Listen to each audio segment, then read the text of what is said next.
Hello and welcome to Smart Money Simplified with Brent Mekosh. Brent, Happy New Year. Good to be with you again. I hope all is well. All is well. Happy New Year to you as also, and it's interesting because it is actually we'll start over again. Sorry, I've Okay. never done that before, but never done that to you before, but I'm just a little bit off today. Shake it off. All right, All right, go here ahead. we go. I'll start all over again in three.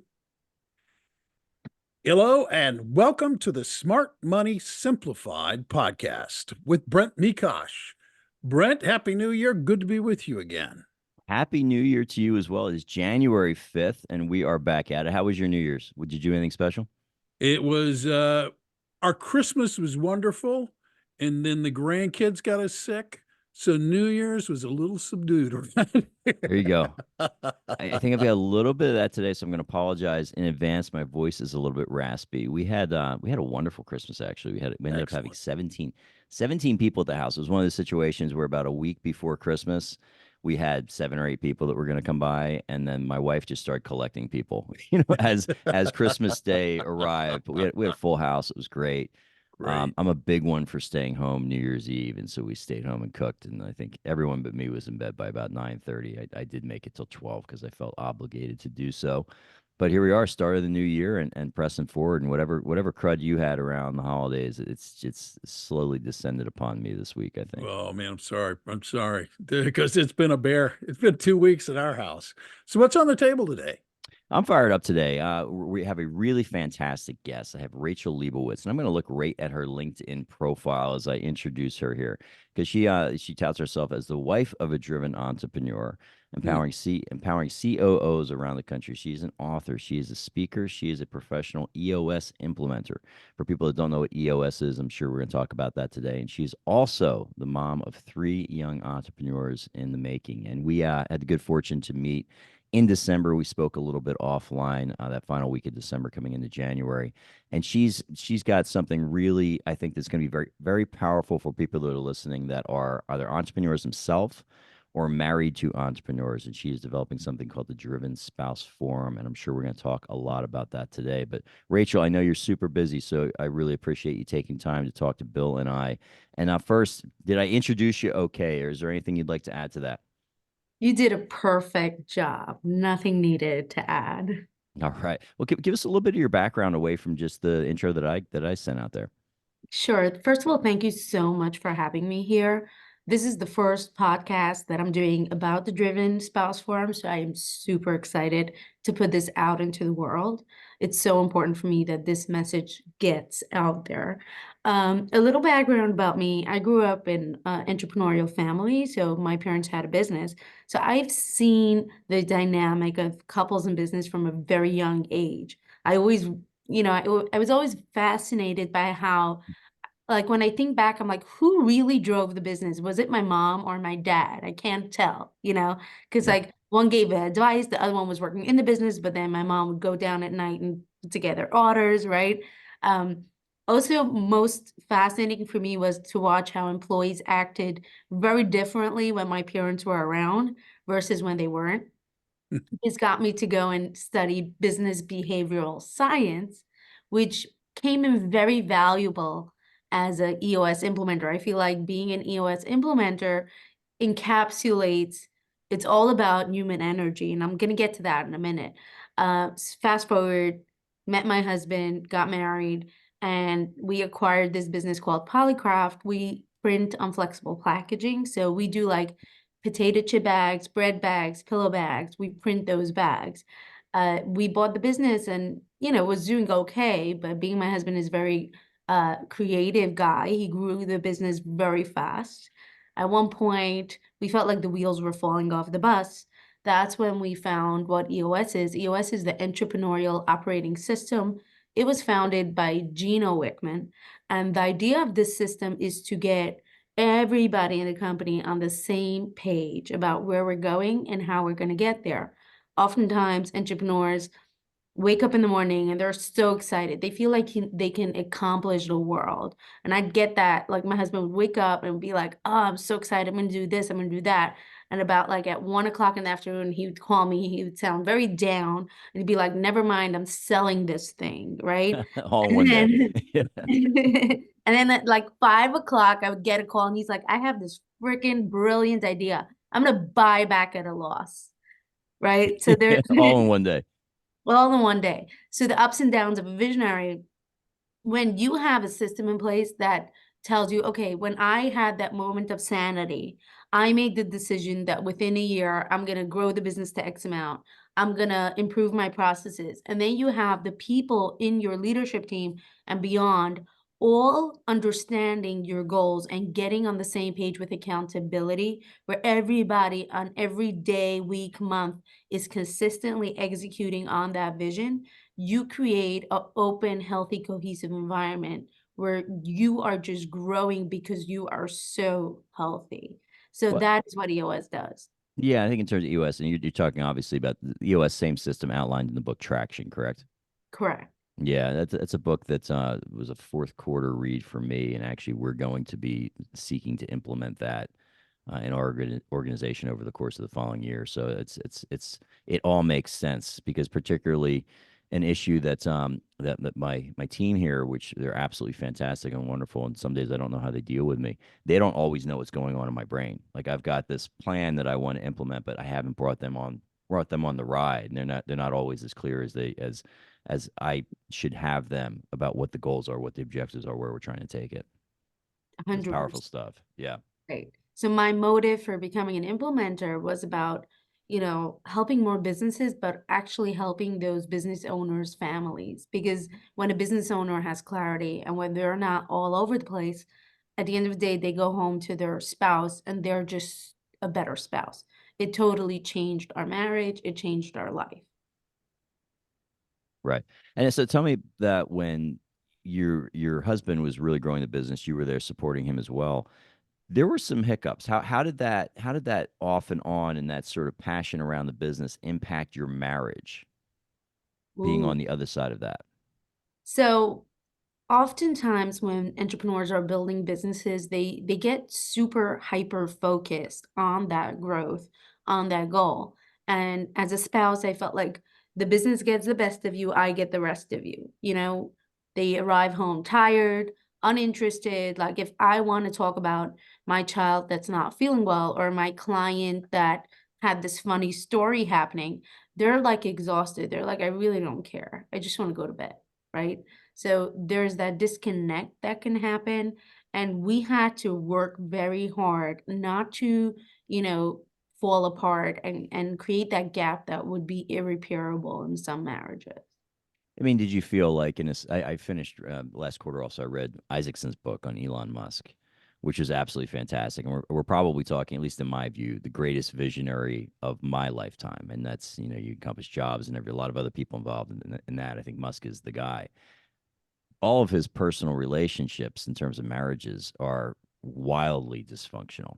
I mean, why do you think that is, given your experience working with entrepreneurs and their spouses? What I've realized, and by doing the research to back that up, is that entrepreneurs are, most of the time, the higher the entrepreneur, the more compulsive they are. Okay. So the definition, people use the word addicts and all that, but really the underlying root of addiction is compulsivity. Compulsivity is a normal person. How do they make a decision? They have a thought, it creates a feeling, and then they take an action based on the feeling. People that are compulsive, they skip the feeling part. They just go thought, action, thought, action. By the time they're feeling, it's too late. So they're constantly trying to cover up that feeling of not being good enough, or fixing that feeling that they had, shame, fear, that they're just doing action, action, action, action. So and Justin Breen, who is brilliant, wrote in his Inc. article that oftentimes he's seen that the greatest entrepreneurs have um, ADD, anxiety, great trauma. And he says, like, they're the most functioning, dysfunctional people on the planet, which is absolutely true. And if you read Isaacson's book on Elon Musk, he talks about how severely he was bullied as a child. Big He time. ended Yeah. up he ended up in the hospital. So think about the layers of armor he had to create in order to come out and look like a hero. So nobody could ever hurt him again. So Right. that's what entrepreneurs are doing. You're still trying to prove somebody. You're that 7-year-old trying to prove your teacher wrong, your parent wrong. That is how you're operating. And do you think that some of the great vision that entrepreneurs have has stemmed from that trauma? Are you getting the vision because of you're escaping what's right in front of you and you're trying to think of what is possible? Or is it just, do they get the great trauma because they're a little different than everybody else? I mean, which came first? That's a great question. I think it's a little bit of both.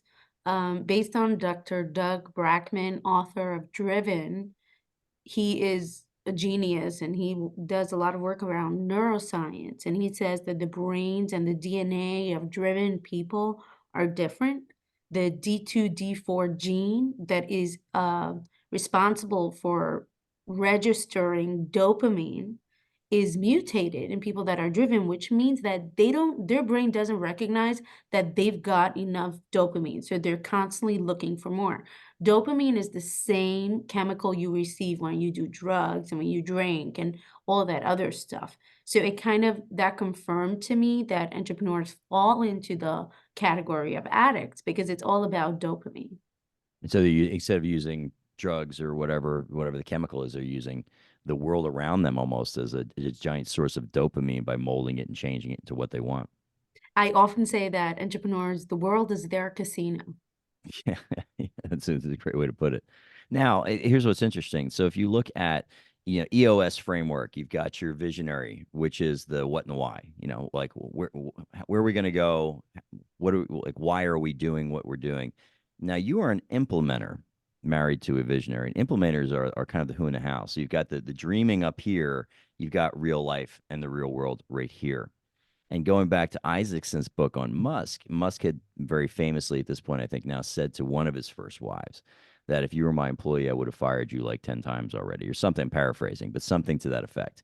So you're kind of creating in that relationship, that spousal relationship with a visionary and an implementer, there's a natural tension there in terms of personalities. Is that what you found?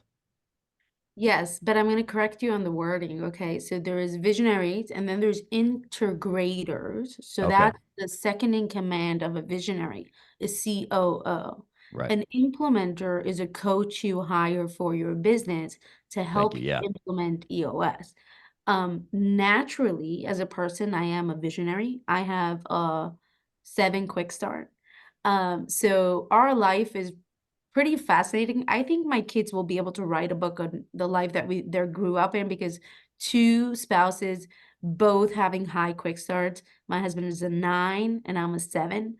So I say we constantly drink each other's Kool-Aid. But I wonder how many spouses are like that. But in this relationship, I play the role of second in command. I play the role of integrator. Now, I have found, based on the research, visionaries being driven, being compulsive, if you do the math, they attract people that are other focused, I call it. People that are enablers. And I'm not using that word in a bad way. There are people that their DNA is wired in a way where they love to help, be needed. They love to feel useful. They don't need things to be focused on their vision, but they love making other people's visions happen. So that is the law of attraction that I am finding in visionaries and integrators in the workplace and spouses and entrepreneurs at home. So So this is really the foundation of the driven spouse forum. 100%. It's understanding the fact that every relationship will have one person that is self-focused. Self-focused means that they're hyper-focused on a goal and they see the world from a space of like, how do I look? So they think when they look at people, they put themselves in the center of it. Other focused people are very obsessed and think about what do others think of me. They're always worried about not feeling good enough or being enough. Like if you talk to the typical entrepreneur, they care less about what the world thinks of them. So I'm a jerk. I don't give a, you know. If you talk to somebody that is a second in command or a spouse of an entrepreneur, they care very much about like, what does my spouse think of me? Am I doing a good enough job? Am I caring enough? But yeah, I think that if you have someone that by sheer force of their will and personality has been able to create something, and you have a spouse that is enabling that, the if you're fully enabling that as a spouse, you're creating a very unbalanced relationship, I would think. 100%. So this concept is called relationship math. I adapted it from psychologist Ross Rosenberg. He wrote the book, The Human Magnet Syndrome, and he bases it on the narcissistic codependent relationship. And at the end of the day, each and every one of us has a little bit of narcissism and codependency within us. Visionaries drive more through that narcissistic fantasy. That's what Dr. Doug Brackman talks about. And that's the fantasy that if only I will do A, B, C, D, I will win. I will get to that goal. So it's very self-focused. Now, the spouse is very other-focused. If only I will please that person enough, be needed enough, being useful enough, they will like me, they will respect me. When either side falls too far on the spectrum, that becomes a very unhealthy relationship. So looking at Elon Musk, if he is so hyper visionary, he is most probably very high on the narcissistic spectrum. Whoever he attracted as a spouse was probably very highly codependent. I watched a TED talk from Justine Musk, one of his wives. It was his first wife, I believe. Okay, so Yeah. what fascinated me the most was two things. Number one is how little she spoke about herself in that whole TED talk. It was all about Elon, Elon, Elon, Elon. That shows you how other focused she is and how not in touch she is with who she is as a person. And number two, you can see resentment and pain coming through of her talking about how he is able to say no and accomplish so much, as she most probably was not able to say no in that relationship and be her true self. The work of other focused people is to come more towards the center and become center focused and situation focused. That's the work of entrepreneurs too within the relationship. Because when you become center focused, you see each other, you understand each other's DNA, and you honor each other for who you are. You're raising kind of an interesting question here. So as you're talking, my mind is going off into this story that I've got. So I was really a good friend of mine. He's been very successful, lives down in Florida, and we were on his boat, and we were cruising in those harbors where around Palm Beach. And I mean, like pretty much every CEO you can think of has a super yacht that's parked somewhere around there. And we're seeing the names of these different yachts, and we're Googling them, and you can see who the owners are and whose they are and everything else. And my friend said to me, he said, "You know what? Somebody's always got a bigger boat," you know, and which is the truth. But I think the super driven entrepreneurial standpoint, there's always a desire for more, more, more, more, more. And part of me really honors and respects that, because if you don't have that desire for more, more, more, more, more, then our human race is just going to sit here and stagnate. We're not going to go anywhere. You need to have those people that are pushing the ball forward beyond what anyone else thinks is either sane or rational or possible. But if you're married to that person, they're also looking at you as a spouse and saying more, more, more, more, more. And no human being can measure up to someone's ideal goal. Does that make sense? Absolutely. And imagine what that spouse feels like. Because, like, if I deliver this beautiful dinner, right? A driven entrepreneur is like, oh, this is great. Imagine it would have had like a bigger steak. How much greater would it be, right? Right. And they're not looking to embarrass you or shame you, but they just imagine the next level. They're always looking at how much, like, we go on vacation and my husband has this habit of like, imagine if this hotel would have this and it would have this. And I'm like, I don't want to imagine anything. I want to enjoy this hotel for what it is right now. Right. He's imagining it because his brain is always 5 steps ahead.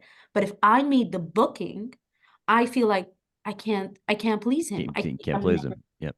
Never good enough, right? So what happens is in these conversations, I think it's important for couples to be very open and honest with each other. And at one point, you need to level the playing field. You need to have that conversation with your spouse and say, like, look, I'm always going to work. I'm always going to drive my business and I'm always going to want more. The question is, what damage is going to be created in that process? What's the effects on everybody else? And how can we mitigate that? So, what do you need in order to feel seen, loved, secure while I go out and live my life's mission? So how do you do that? I mean, because you're asking for constraints at home with someone that is generally used to living in an unconstrained manner. I think the key is realizing that it's not constraints, it's conversations. So it's not about, I'm not going to go out and I'm not going to grow my business. It's what do you need in order to feel seen, loved, secure while I go out and do that? So what your spouse might need is to find out what is their love language. So I want a date night once a week. I want you to see how I do a great job being in a corporate environment or a mom to kids. I want you to be interested into something that I'm interested. Like I'm watching this great TV show. Can we watch it together? Right. So it's forming bonds that are interesting for the other focused person, not only for you. So getting interested in their environment. Okay. And so what are some other, in terms of people that spouses that you've seen where it's been very successful? What kind of, I guess, what does it look like? What does success look like within a marriage of a very, I don't want to say enabling or codependent spouse with a very narcissistic driven spouse? How do you find that? How do you find that balance? Because one will try to consume the other. Right. Um, I'm not sure I can tell you a public figure that has No, found I don't want any a names balance. or public figures. Just what do you Right. think that would look like? Okay, that would look like both. I think like I just wrote this in my book about COOs, and I think the key lies to going from passive aggressive to assertiveness, learning how to become assertive on both sides of the spectrum. Assertiveness is say what you mean and mean what you say. Don't try to say things backhandedly. Don't try to say things, it's fine, whatever. Or passive aggressive is I guess it's me again doing bedtime, right? So instead of saying, what happens is resentment. Resentment, the root of resentment is jealousy. You're seeing somebody have something that you think you cannot have. So as a spouse, if you see your entrepreneurs like going out, having meetings, doing all these fun stuff, and you're feeling jealous, it's either creating a request or changing your belief about what you could have or can't have. Like, who says you can't take time off? Who says you can't go out with friends? Or ask the entrepreneur, is it possible once a week you stay home and I go out? Right? Right. Yeah. Have you read have you read Buy Back Your Time as an If aside? not, Great book, but it talks a little bit about that in terms of the fact that in many cases these very visionary entrepreneurial um, I guess traits that they have, many of them are massively self-destructive, and it's literally they need the chaos so much that they will seek to find it even when none exists. So I think the recognition of that is probably a huge thing, not only in terms of how they're interacting with the business world or their outside world, but also their world at home. No question. 100%. And as a spouse of an entrepreneur, I went from loathing those characteristics in my husband and actually loving them. And I get so happy, like when we sit somewhere and I see him like challenging somebody or driving things to the next level or wanting more, bigger, better. And I'm like, that's my guy. And I think that is the attitude that needs to change. Like recognize your spouse's strengths and how it is creating a better life for you. Now tell me about now raising children, because now you have three other people in the house besides you and your spouse that you've got to manage this dance with. What does that look like? Ooh, so I don't know why in my world's mind I didn't think that if we're two entrepreneurial parents, we will not have entrepreneurial kids. Like I think they come out of the womb entrepreneurs. And what I realized in the last year is that they are they are already being salespeople with me 90% of the time. Mom, can I have one more snack? Could I stay up 1 hour more? And when I switch my mindset to I am raising entrepreneurs, I want to show them how to be the best entrepreneur possible. I had this conversation with my 9-year-old, and I said, I have no doubt that you're going to be a great salesperson. So from now till you become an adult, my job is going to be to teach you how to be a great salesperson. The foundation of a great salesperson is that when at the close of that deal, both sides feel like a winner. When you say, but can I have more? But can I have more? I feel like a loser now. And a loser doesn't want to do a deal again with somebody that makes them feel that way. So let's work on skills where we can both feel like winners all the time. So if you tell me, Ma, I'm gonna clean up the toys, can I stay up another hour? Then we're both becoming winners in the deal. So I'm taking that approach to parenting. Awesome, awesome. And how about in terms of your spouse? Now that you've got, because I would say that, from my perspective, you get married and that is one thing. You introduce now children into the mix, and it's a completely, you've got an X factor there times 10. How has your husband responded or reacted, or how has it maybe shaped the way he navigates the business world now, having not just you that is in his life, but three other children? Well, I'm fascinated by his natural ability to fascinate my kids, like to push them to the next level, to get them to think out of the box. But truly, I haven't done the research on this, but I think entrepreneurial spouses must probably have less kids because you have that compulsive factor. You have that people that are driven have a lower tolerance for stress. Throwing a kid into the mix will, unbalance things very fast.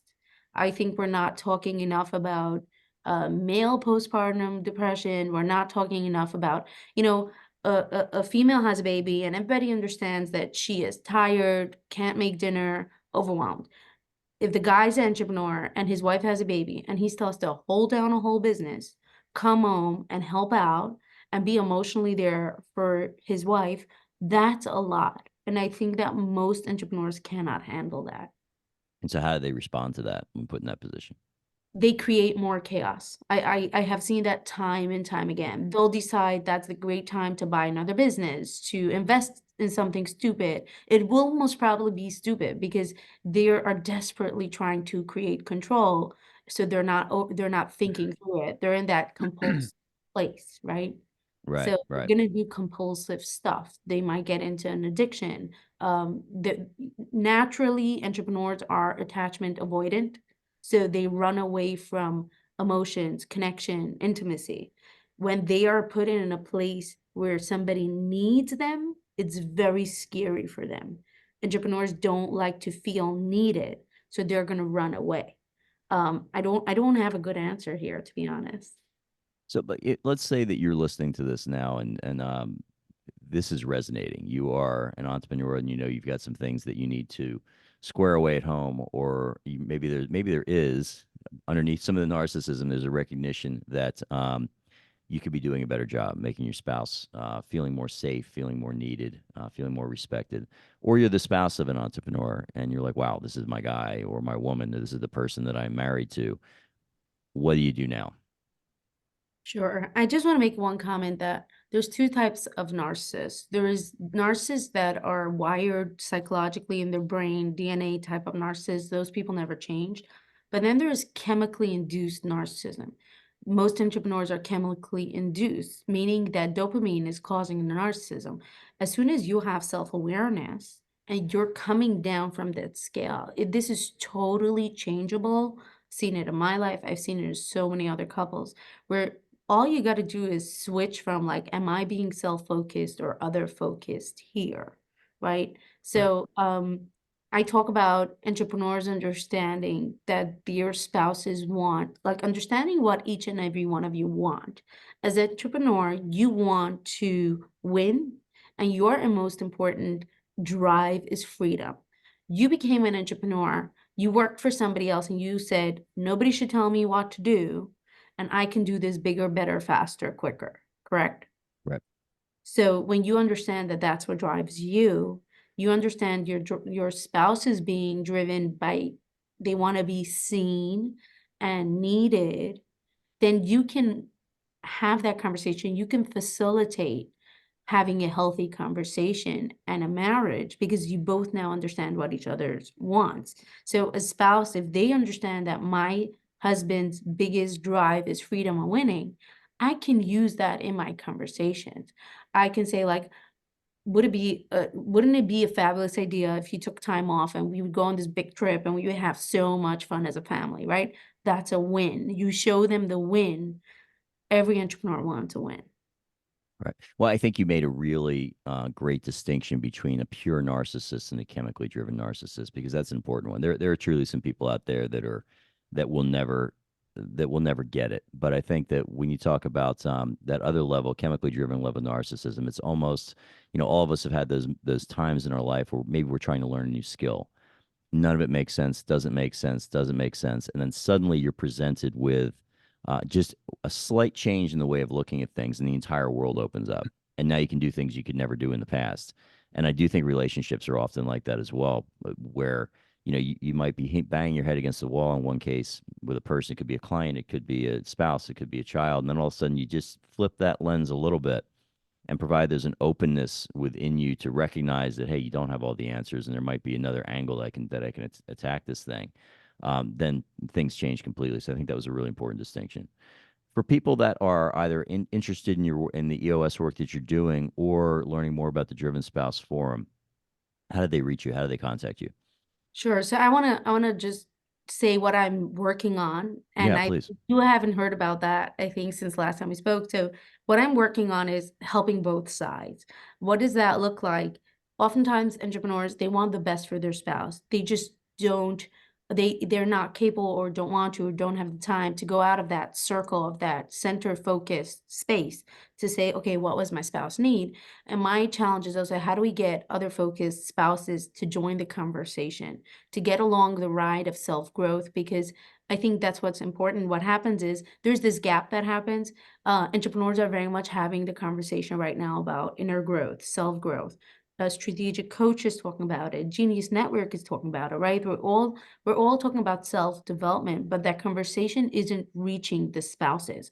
So I'm launching the Driven Spouse Forum. It is open right now to as a beta group, 30 entrepreneurs. What's going to happen is you sign up, you fill out information about your spouse, name, address, email, whatever, and your spouse gets this beautiful box in the mail that says, this is a thank you.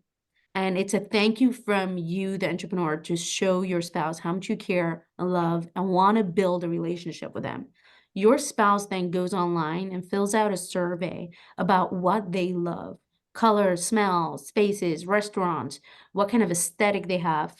I then curate a unique gift list that I send to the entrepreneur with reminders for birthdays and anniversaries, that now you have things that your spouse will most probably love. Because I find that oftentimes this is the biggest pain point in entrepreneurs. It's like they cannot begin to fathom about like, what does my spouse love? And instead they buy their spouse's gifts about either what they love as an entrepreneur, or it's like what my assistant thought about, right? Right. And they're excited and they're bringing home this gift, and the spouse looks at it and is like, this, like, do you even know me, right? So I think that's the first step to solving this issue. And once we go into that, the spouse is invited into a conversation, a forum. And my future goal for this is to do monthly challenges for couples to get to know each other better and have more of that self-growth conversations. That's a great system because you're creating now a brand new positive feedback loop. So 100%. you're hitting all the dopamine receptors basically with that all the way around. That's a fantastic idea. Yeah, so you can find, you can go to drivenspouseforum.com to sign up to get updates on when this is going to launch. And for everything else, you can go to www.eosworldwide.com/Rachel-Lebowitz. That's all the work that I do as an EOS implementer. Awesome. Well, thank you so much for joining us today, and it's a great conversation. I think it's one that's very, very important because to me, it's not just heartbreaking, but it's really catastrophic when you see people that have been able to create wonderful things out there in the world that are helping people, whether it's a service or a product that are generally moving the ball of humanity forward, but they can't do it at home, or I shouldn't say can't, they've been unable to do it at home yet. And when I see that those kind of marriages or relationships either under stress or breaking up, it's awful, and it doesn't need to happen. And I think that you're out there providing a system and tools into place to help ensure that there's far fewer of these teams, which is really in many ways what they are, that get broken up than ever should. Yes, thank you so much for creating the space for me to share this conversation and get this message out there. My pleasure. That was a riveting conversation for a couple of different reasons, not the least of which for me, my daughter is married to an entrepreneur. And one of the things that didn't come up, Rachel, and I don't know that this plays, I don't know where it plays a role, but entrepreneurs have a much, much higher risk tolerance than many people. And I think that spouses of entrepreneurs need to understand that. The question is, how does that work in the relationship, and how does that factor in to that relationship? Sure. So I briefly mentioned that spouses of entrepreneurs want to be loved and seen, appreciated, and a sense of Yeah. security, right? So entrepreneurs are high risk takers. It all comes down to a conversation. That conversation might be like, what kind of security do you need in order for me to be able to take risk? So do we need to put X amount of money into an account that is Mm, not involved in the risk? Do you mhm. need a monthly allowance? Me and my husband figured out that I get an allowance, separate bank account, money that I can spend on whatever I want. I, for many years, invested that money and grew it. And Yep. sometimes I decided to buy bags and shoes with it. But that gave me so much power and it made me feel independent. I hate to see spouses having to ask the entrepreneur, "Hey, can I borrow your credit card? I want to buy you a gift." Right? You want to give that independence. Yeah. Good answer. Good answer. Brett, thank you for facilitating this conversation because, as always, it's a compelling listen. Thanks so much. We know how to get a hold of Rachel, and I hope people do reach out to Rachel. For people who want to talk to you, how do they reach out to you, Brent? Yeah, you can call me here in the office at 602-255-0555. Either myself or Andy or Kayla or Susan will pick up the phone, and they've all got access to my calendar. Social media, I'm active on LinkedIn. And so if you just search me on LinkedIn, I will pop up. Website is mpadvisorsaz.com or smartmoneysimplified.com. And that's got all of our contact information as well. And yeah, if this has stimulated any kind of thoughts for anyone, if they want an introduction to Rachel, if there's anything that further questions that they might have about how this could positively impact their life, I'd love to hear from them. So thanks for suggesting that, Bill. Yeah, no, it's a great conversation. And in fact, honestly, your podcast is a compelling podcast. So that if people are not subscribers already, I would just highly recommend that they hit the subscribe button. It's really the easiest thing you can do all day long. And you'll be subscribed, then you will not miss another episode of this podcast with Brent. It's terrific stuff. And we would also humbly ask that if you like it, would you rate it and share it with friends and help spread the word about the podcast and get the word out there. On behalf of Brent and everybody at MP Advisors, I'm Bill Tucker reminding you that you have a choice. You can go out and make this a great day today or not. The choice is yours. Thank you.